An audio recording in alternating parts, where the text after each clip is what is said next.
instead of 240, what if it was 248? 248 from 256 is 8. The first subnet would be 0 through 7. If you want to know how the whole range will go, in this case, where it's 16s, dot 0, dot 16, dot 32, dot 48, dot 64. And if it's going to end on if it's going to begin on 16, it has to end on 15.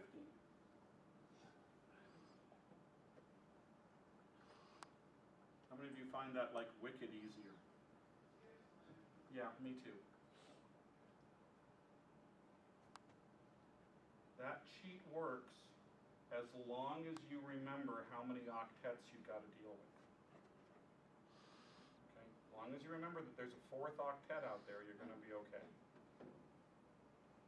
Those are always zeros and 255, right? For the high and the low end? Mm-hmm. Got the idea? Want to see one more way to do it? Just to really confuse matters?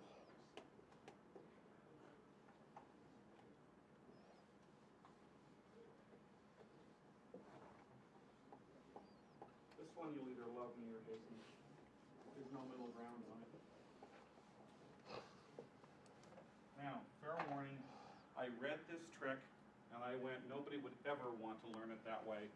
But I decided, in fairness, I'd show up and teach it to my class, and 2/3 of the class went, why didn't you just do that in the first place? And I went, okay, time to be humble again as a teacher and go, there are smarter people out there than I am. Okay, so this is the octet we're worried about, right? What are the possible numbers in that octet?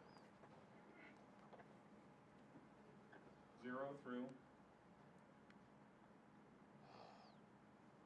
Oh, come on, in one octet, 0 through...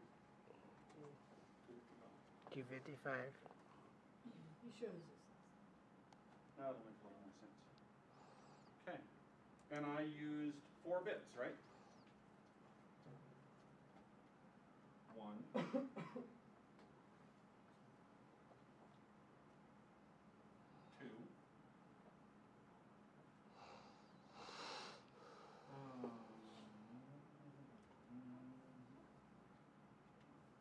1. So there's 2 bits. Make sense?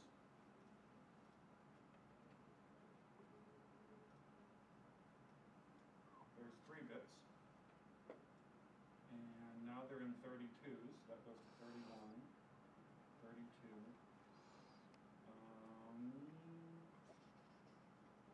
5, 6,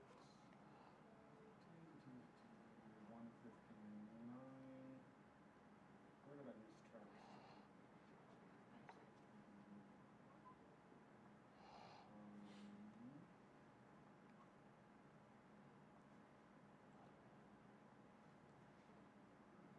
Got to remember what corner I'm drawing in.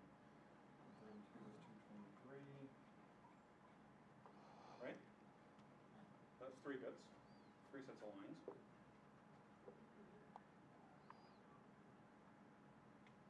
4 bits. You got 192 and 191 opposite. I probably do. Okay. 64 and 16 is 79. That goes to 80. I got the idea? What's a way of doing it graphically? For those of you who think better in pictures than in math, there's another way to do it.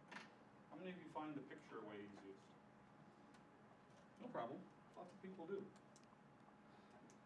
They've sort of discovered, and this is the advantage of having DigiPen in our school, that people tend to think either graphically or mathematically, but very rarely both. So when they ran their DigiPen class and tried to do 2 days of math and physics, 2 days of art, 2 days of programming, 2 days of art, and a day of math and physics, they found that students were excelling either in the math part or the art part, and very rarely did they get somebody who could do both. They finally split the class up and run a separate art class from programming class. Same thing here. You're either really comfortable working in binary or you're really comfortable working in a graphic environment.